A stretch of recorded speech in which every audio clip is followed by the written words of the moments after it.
Trouble Busters! Hi, my name's Mira, and I'm a 25-year-old housewife. I married my husband 6 months ago. My husband was 10 years older than me and had a good income. He always took good care of me, and I never had any complaints. But there was one problem. It's my stepdaughter, Nancy. Hey, witch! What's with the lunchbox today? You didn't like it? I made everything from scratch and didn't use any pre-made products. I told you so many times I hate green peppers. But it's healthy to have some. I put meat stuffing in it to make it easier for you to eat. I'm just trying to get you to have more vegetables. Are you kidding me? Stop trying to creep laughs in your messages. Seriously, it's annoying. Sorry, but I always laugh like this. Whatever. I want to go to karaoke after class with my friends, so I'm coming home now to get the money. Didn't I give you your allowance 3 days ago? Huh? Are you stupid? Do you think $50 can last me 3 days? Just get the money ready. I'm home. Where's my money? I'm sorry, but you have to wait until next month. My friends are waiting. Just shut up and give me my money. She sounds like a bank robber. I said no. Do you think you're in charge of my life now? What? You're just a good-for-nothing ugly witch who stays home all day doing nothing. My father married you out of sympathy, all right? You wouldn't be here if I didn't agree to you guys getting married. But I'm your mother now, and I can't say yes to all your requests. What do you mean? You're my mother now? My mother? Don't be hilarious. You're nothing more than a housekeeper. Housekeeper? Are you talking about the profession responsible for house cleaning? That's right. You can stop reciting Wikipedia to me.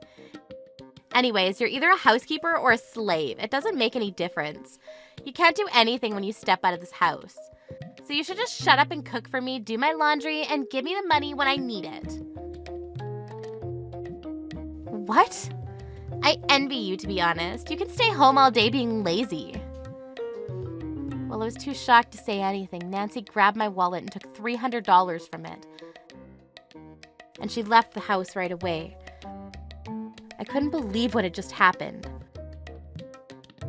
In her eyes, I was nothing but her slave and ATM. But I didn't say anything to my husband. My husband and Nancy had a great relationship. Plus, Nancy always acted as if we were close in front of my husband. I thought about talking to my husband about Nancy many times, but I always worried I'd ruin their relationship. So I had no choice but to struggle alone. After that, Nancy started criticizing my cooking more often and went out to eat by herself. She would also curse me whenever there were wrinkles in the laundry and order me to iron them right away. And it got even worse. I seriously don't know why your mother gave birth to you. I don't see your purpose in living in this world at all. Get out of my life now. Her extremely rude words deeply hurt me. It breaks my heart every time she says something like that. I wish I had a heart of steel. Then a tragedy happened. My husband passed away after being hit by a careless driver on his way to work. I rushed to the hospital, but it was too late. He died before I arrived. Nancy and I met with the lawyer the next day. The lawyer explained my husband's will to us. According to your husband's will, you and Nancy are each getting an equal amount of his assets. Okay. Take your inheritance and leave me alone. What? I'm so sick of living with you in the same house. We're strangers from now on. No, I'm still legally your mother. Your dad would be sad if he knew you said that. Shut up! I don't want to see your face anymore. Pack your things and get lost. Aren't you happy that you got half of the inheritance my dad left? Isn't that why you married my dad? What? Is she saying I married my husband for money? My patience finally ran out. Sick of living with me? No, I'm sick of living with you. Time to trouble buster. I see. Then hurry up and leave. But first, Mr. Lawyer, can you further explain the will to us? Certainly. In your husband's will, his total savings, which is $500,000, will be split equally between you and your daughter. And you will get to keep the property, Miss Mira. What? As for your daughter's inheritance, Miss Mira, you'll be in charge of your daughter's inheritance until she reaches 18. What? Nancy was shocked after the lawyer explained the will. I said to her coldly, "In other words, you're not getting a penny until you're 18. How is that even possible? Of course, you're still a minor, Nancy. You made your dad think you and I were close, so he was convinced we would live happily together even after he's gone. Initially, your dad wanted me to be in charge of everything when he made the will. But I suggested that he split the money equally between me and you. And I get the house in exchange." Oh. The lawyer and I went through the paperwork afterward. Nancy remained silent with an angry face. She seemed to be thinking about something. After the lawyer left, only Nancy and I were left in the house. Mom? What did you say? Mommy, let's live together from now on. She said with a big smile. Huh? What the hell? Is she trying to trick me now? I was filled with anger about how she used to treat me in the past, and I tried my best to remain calm and said, "All right. You'll be in charge of your own living expenses and start paying rent every month." What? Why? Isn't it obvious? We're strangers, remember? And this is my house. Why would I let a stranger live in my house for free? But what do you mean I'm in charge of my own living expenses? We'll split everything from now on. Since you won't be doing the laundry, cleaning, and cooking, I'll do it for you for a price. How nice I am to a stranger. What do you mean? How am I supposed to pay you? You can always get a job or something. But you don't have to pay me if you do your own housework. As for the rent, I'll take $500 per month. Are you insane? I'll talk to the lawyer and sue you. I wondered how she planned to pay the lawyer, but I didn't ask her. I said something else instead. $4,300. What? That's the total amount of money you took from my wallet in the drawer. I can report you to the police, too.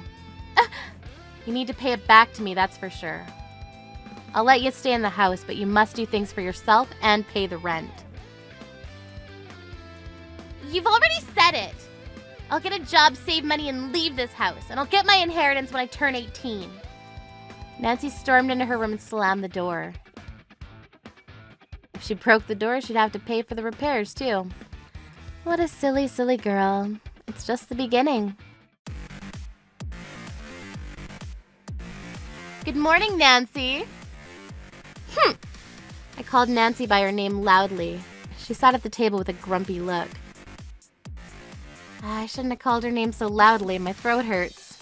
When Nancy was about to eat her breakfast, I put my hand out and said, "That'd be $3. Uh-huh.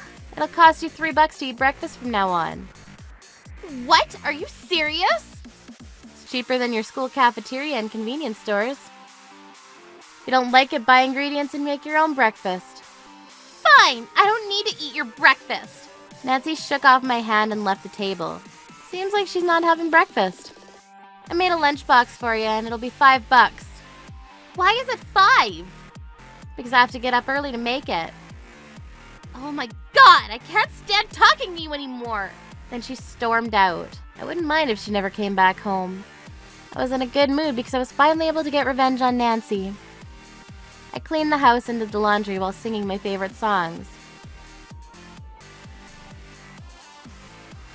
Of course, I didn't touch Nancy's laundry.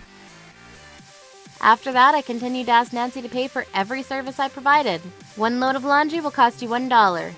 If you have more than 10 items, that's an additional 10 cents on each item added. Screw you! The shower is $1 per minute. Which? And the TV is $1 per 30 minutes. I won't watch TV anymore. Oh, I've been paying for your cell phone plan, so I'll cancel that too. You can't do that! At first, Nancy tried to prove that she could do cooking and laundry herself. But it was a disaster because she'd never done any housework before. She didn't even know how to cook pasta. She managed to find a part-time job, and she would come home and eat the sandwiches and pizza she brought from the convenience stores. But she wouldn't eat cup noodles because she'd have to pay for gas and water. She was always exhausted when she got home, so she often went to bed without showering and doing laundry.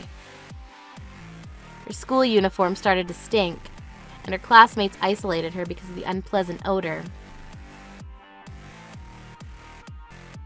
A month later, Nancy came home from work one day and was exhausted as usual. Her eyes widened when she entered the dining room.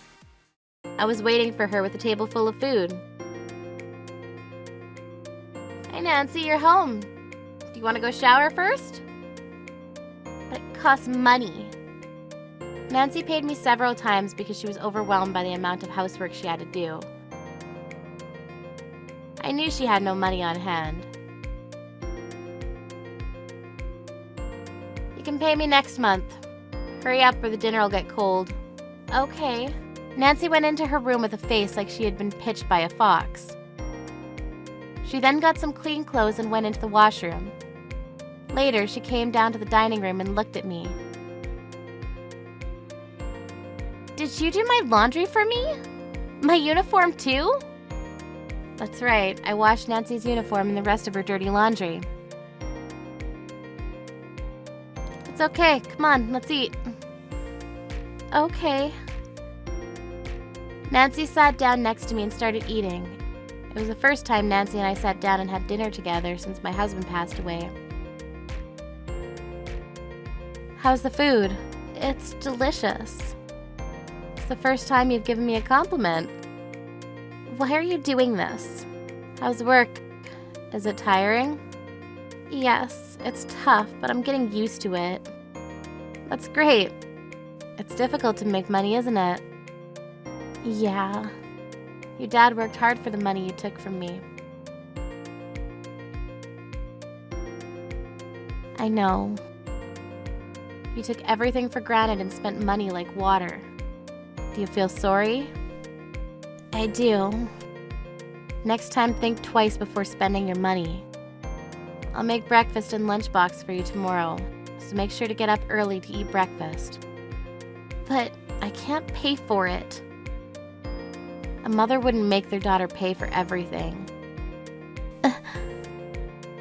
And you're my daughter. I'll take care of you until you turn 18. After that, you're on your own.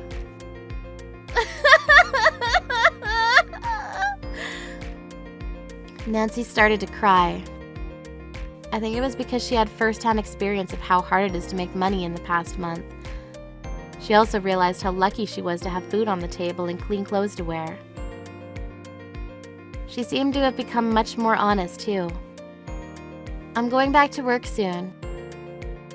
You should learn to take care of yourself when I'm not home. Okay, I got it, Mom. Since that day, Nancy and I have been getting along very well. Nancy continued to work her part-time job and started to cook when I was busy. She also took the initiative in doing the cleaning and the laundry. Our relationship has improved a lot. Mom, are you done with work? I just got off. Sorry, but can you get some salt on your way home? Sure, anything else? No. Then I'll get your favorite cake, too. We can have it as dessert after dinner. Really? I love you, Mom. What would you like? Let me think. Mont Blanc, maybe? You want green tea tiramisu, right, Mom? Yep, that's my favorite. I knew it. But seriously, can you stop typing that laugh in your messages? We became much closer than I could have ever imagined. Maybe my husband knew it all along. I went to the supermarket and bought the salt. And I went to the bakery and got the desserts for both of us. Trouble busters.